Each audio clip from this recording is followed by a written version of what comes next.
ताची आवय आणि ताचे भाऊ थंय येवन पावली म्हणली सुवार्थेंतली उतरां जेजूची रक्त संबंधिकां थंय येवन पावली म्हूण बदलिल्यार चूक जायना।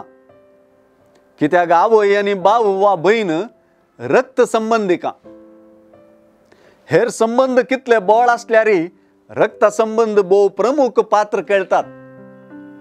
जेजून मात्र आयचे सुवार्थेंत आपणा संगी संबंधाक एक नवो अर्थ, नवे रूप आनी नवे व्याख्यान दिलें म्हणयेत।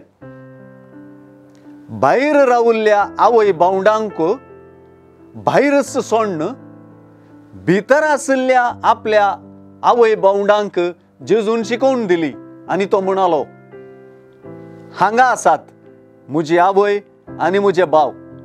जो कोण देवाची कुशी करता तोच म्हजो भाव, म्हजी भयण आनी म्हजी आवय।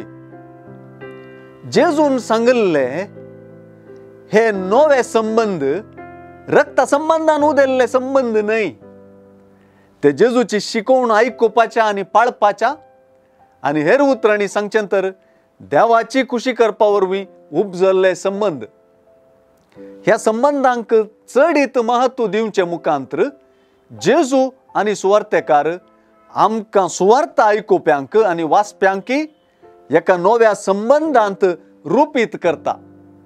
हे दिशेन पळयल्यार आयची सुवार्ता एक लिसांव आनी एक आपोवणें।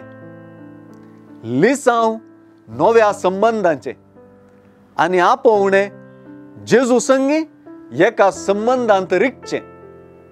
जेजूची भाव, भयण आनी आवय जावचें, देवाची कुशी पाळचें।